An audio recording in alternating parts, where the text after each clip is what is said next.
qualidade desse vídeo vai ser péssima. Eu tô aqui no Castelão. Olha só. Eu não sei se vai dar pra me ouvir direito. O Palmeiras acabou de perder o Fortaleza de 3-0. Eu tive que tomar uma cafeína pra estar aqui, porque eu passei o dia inteiro com a agenda completamente preenchida. Tomei uma cafeína em cápsula da Golf pra poder aguentar estar aqui hoje pra assistir esse jogo ridículo e vim pra cá, pro Castelão, pra ver esse jogo, pra ver o Palmeiras perder de uma forma vexatória e ver a torcida de Fortaleza gritando olé. De maneira ridícula, o Palmeiras perdeu hoje para Fortaleza de uma forma que não pode perder no Campeonato Brasileiro e que não poderia perder no momento tão decisivo da competição. Porque ganhando hoje, o Palmeiras alcançaria os líderes. E seria o Flamengo perdendo. O Botafogo ganhou, é verdade, o Bahia ganhou, é verdade, mas o Flamengo perdeu e a gente sabe que dentro dos elencos possíveis de disputa para o título brasileiro estão pleiteando o Flamengo, Palmeiras, Botafogo, Bahia, entre outros. Mas em especial o Flamengo e Palmeiras. Então, o Palmeiras não poderia ter perdido como perdeu hoje. Perdeu de um jeito...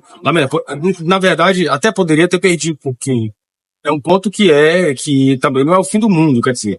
Dá para reconquistar esse. Mesmo tendo perdido hoje, dá para reconquistar esse ponto, porque vai jogar contra o Fortaleza em casa e o Fortaleza não é um rival direto. Então não é o fim do mundo. Mas a forma como perdeu, me pareceu muito a forma como o Palmeiras perdeu com o Flamengo na temporada passada de 3-0 com o Gustavo Gomes expulso.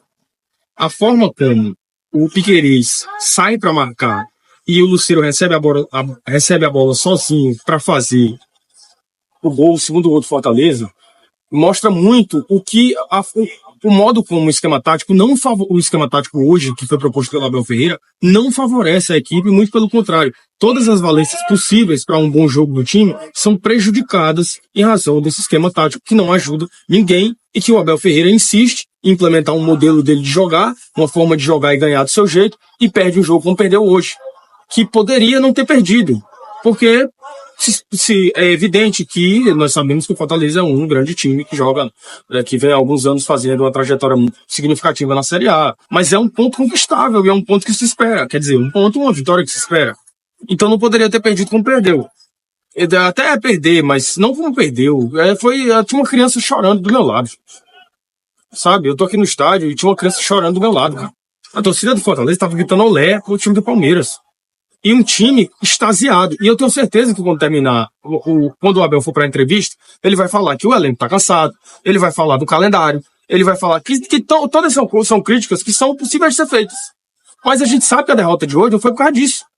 Então ele vai falar do calendário, que é muito esticado, ele vai falar que o gramado do Castelão é ridículo, que é mesmo, é um gramado péssimo, e vendo daqui é ainda pior. Ele vai falar que os jogadores estão cansados, ele vai falar que os jogadores estão machucados, ele vai falar que perdeu o jogador para a Copa América, ele vai falar da arbitragem, ele vai falar de todo mundo.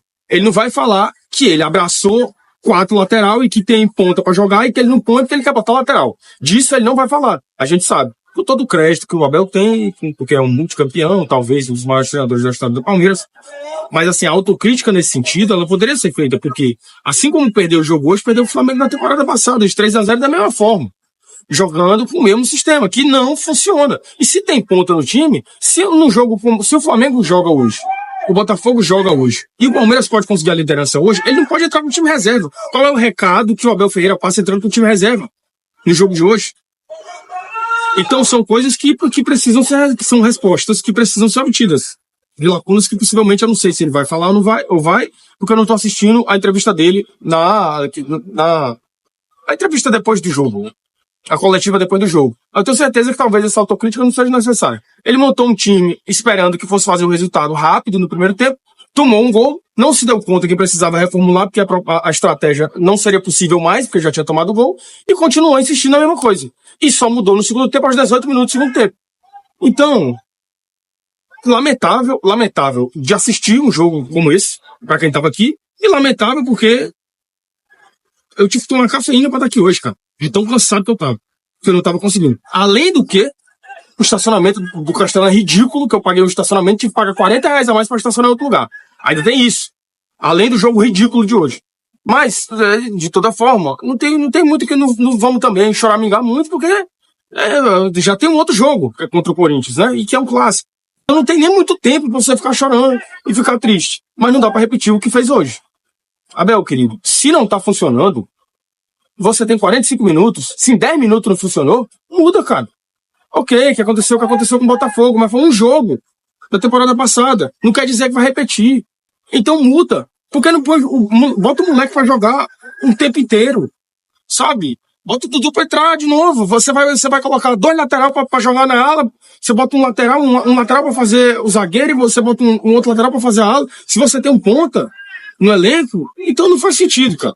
Não faz sentido. Então tá todo mundo, além de muito chateado, muito triste com o jogo. E quem vier assistir, então, ainda mais triste, né? A gente tem que esperar que pelo menos 45 minutos até a torcida da casa sair. Depois que a torcida da casa sai, aí é que a torcida visitante pode sair. No Castelão a gente fica no Superior Norte, que é muito quente, inclusive. Eu acho que tem muita gente que tá me assistindo aqui que não é daqui de Fortaleza, né? É muito quente, inclusive. Já tem um bocado de papangu me mandando um monte de mensagem no Instagram que eu não vou responder. E eu não vou responder porque eu acredito que não há necessidade de que seja respondido, não há razão para que seja respondido, e até eu nem tô com cabeça também para responder, então não vou responder, estão mandando muitas mensagens. Não, os pontos positivos do jogo, não teve nenhum ponto positivo no jogo, na real, né? O Palmeiras segurou muita bola, conteve muita bola, é verdade, né? Mas não conseguiu ter uma posse de bola que fosse objetiva, um lance perigoso no jogo. Não tinha um meio de campo que funcionasse. E o Fortaleza, inteligentemente percebendo isso, entendeu que a forma como o Palmeiras joga com esses dois pontas avançados deixa o sistema defensivo completamente vulnerável. Então essa bola em profundidade é o que pode levar mais perigo. E foi assim que saíram os gols. Tá tendo uma confusão aqui agora, porque aparentemente não dá para gostar de futebol e ser civilizado o suficiente para ocupar o mesmo lugar que uma outra diferença, que seja um time ou uma torcida rival. Então tá tendo algum problema aqui embaixo, enquanto eu tô gravando esse vídeo. O Fortaleza inteligentemente percebeu que era a forma como deveria jogar. Então entregou a bola pro Palmeiras. Inclusive eu vi aqui no estádio alguns torcedores falando que foi um resultado mentiroso. Não é verdade. O Fortaleza foi uma estratégia exitosa, na verdade. Porque o Fortaleza entregou a bola pro Palmeiras. Disse assim, toma aí, gira de um lado pro outro. E quando você der espaço, porque você vai dar, porque o seu modelo de jogo oportuniza esse espaço, a gente vai utilizar esse espaço e vai matar o jogo. Com 3 bolas, com uma chegada. Vale lembrar que no início do primeiro tempo o Palmeiras teve 3 chegadas que foram importantes. O Gabriel Menino perdeu o gol, o Rony perdeu o gol, o Gabriel Menino inclusive 2 chances, e o Rony uma chance. E com uma jogada o Fortaleza conseguiu chegar ao gol. E o jogo continuou, o Palmeiras com um toque de bola completamente protocolar, a outra chegada, o gol do Fortaleza também. E aí é que o Abel Ferreira decide mudar, para colocar o Rafael Veiga. Mas se você coloca, você coloca o Rafael Veiga, aliás, para colocar o Flaco Lopes. E depois que ele vem no intervalo com o Veiga. E quem tava fazendo a saída de bola era o Aníbal Moreno, que é um camisa 5. Que quem deveria estar fazendo era o Gabriel Menino. Então você vê como tava desorganizada a coisa. E o Abel Ferreira. Você vê como tava. Daí a confusão tá grande. Você vê como tava desorganizada a coisa e o Abel Ferreira não mudar o time. Então tava muito desorganizado. O Aníbal Moreno, que era quem deveria estar servindo a bola pro Gabriel Menino organizar o jogo, é quem tava servindo os atacantes. Então tava muito desorganizado e era para o Abel ter mexido a tempo suficiente. Ele poderia ter mexido rápido. Se ele entendeu que a estratégia não funcionou, olha só. A gente começou com estratégia. Vamos fazer com 2 alas, vamos fazer jogando com os 3 zagueiros, colocando 2 lateral para fazer o zagueiro o Murilo centralizado.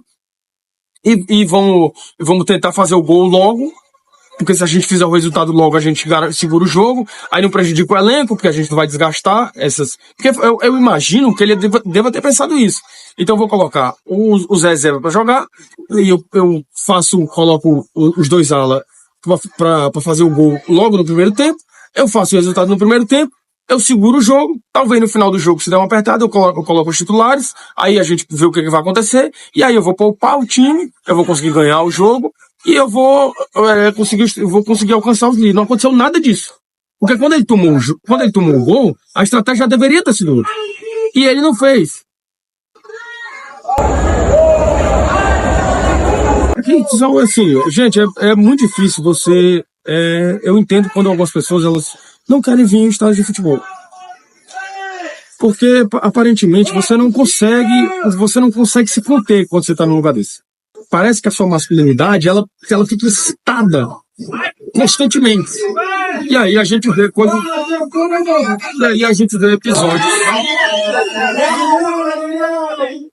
homofobia, né? LGBTfobia, misoginia.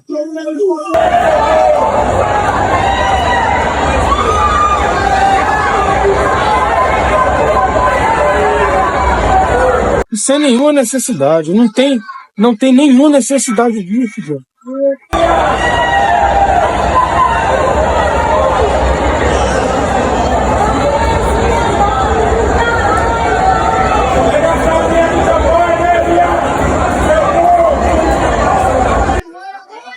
Nenhum motivo, não tem nenhum motivo para fazer isso. Então eu entendo que o negócio das pessoas não querem ir pro estádio.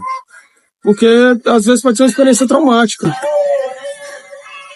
Que não deveria, né? Porque deveria ser convidativo, deveria ser uma coisa, deveria ser outra coisa, e não é. Que a gente vê um absurdo como esse, né? Um conglomerado de acéfalos com a masculinidade incitada pela violência constantemente. Vem procurando isso. E aí fica complicado. Até de gravar um vídeo. Aí agora você vê também algumas respostas de classe, entre outras coisas. É um fenômeno, né? Então deveria ter mudado rápido o jogo. Se entendeu que a estratégia não ia funcionar, então que mudasse a estratégia. Chegou para fazer o resultado logo, para garantir os 3 pontos e para resguardar o elenco para o próximo jogo, que é um clássico, que ele sabe que é importante. Mas se não funcionou, muda. Porque era um jogo importantíssimo. Mas a torcida com exceção do show de LGBTfobia e de misoginia e de outros preconceitos manifestos, a torcida do Palmeiras deu show, né? Canta o tempo inteiro, a torcida do Fortaleza também canta o tempo inteiro. E aí assim eu me despeço de vocês, vou pedir para você que tá vendo esse vídeo curtir, comentar, compartilhar e vou pedir a compreensão também, por favor, porque eu tô num momento super complicado, né, cara? E desde 3-0 é sempre muito complicado, né? Então curte, comenta, compartilha, ativa o sininho também para essa notificação chegar para você.